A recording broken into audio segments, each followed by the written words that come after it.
Hello, everyone. Thank you for having me. I'm Augusto Bartolomé. Soy Augusto Bartolomé, uno de los cofundadores del CTO de Electrogenos.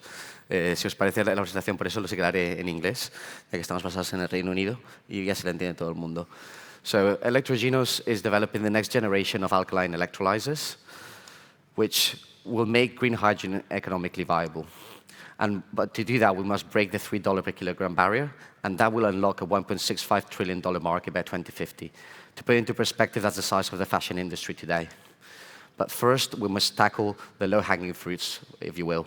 It's really the industrial decarbonization, so steel, cement, ammonia, e-fuels of grid operations.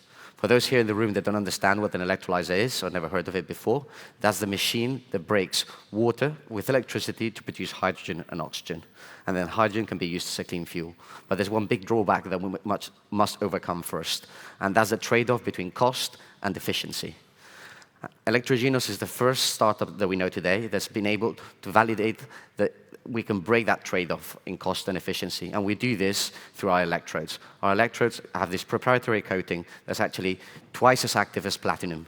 That means we can produce double the amount of hydrogen per electrode, and it's also 50 times cheaper in terms of material costs. To date, we've actually taken our technology from a few watts to kilowatts, and now we're at the stage that we're looking for first commercial projects looking at 200 kilowatt scales. So to do that, we must really make our electrodes bigger, and this is where the Bind project has been instrumental and is being instrumental to our scale-up process, where we're taking our electrodes from maybe something the size of my head, I know standard units, right, to maybe something this size, so 5,000 centimeters squared.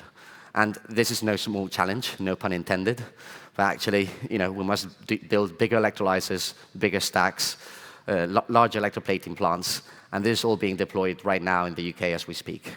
Thank you very much. So thanks, Augusto. So why is this interesting for Repsol? Because to understand this, we need to take into account that Repsol has a clear commitment to this becoming net zero by 2050. So we have to transform our industrial assets. And in this transformation, hydrogen has a really important role because today, an important percentage of the CO2 emissions that we have comes from the hydrogen production. So the renewable hydrogen production is really important for us. Here you can see in the slide what is the hydrogen strategy that we have starting from now. So it covers 3 different phases. The first phase is focused on decarbonization, that is replacing the gray hydrogen that we produce today into renewable alternatives. Second phase will come after 2030, that is focused on e-fuels, and third phase will be focused on hydrogen trade. But for now, we are focused on decarbonization.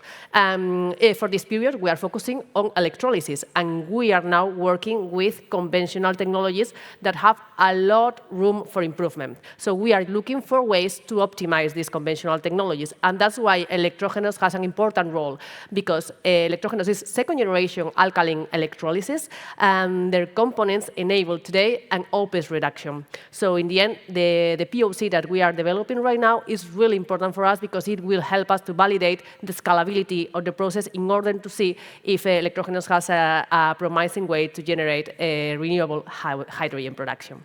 So thanks. Thank you very much. Perhaps one last quick mention, and it's just to say that we've been very impressed with what we're doing in the Basque Country, and actually we've just opened a subsidiary here in the Basque Country with our first hire and looking to grow here back in Spain, where both of our co-founders are Spanish ourselves. So thank you for having us.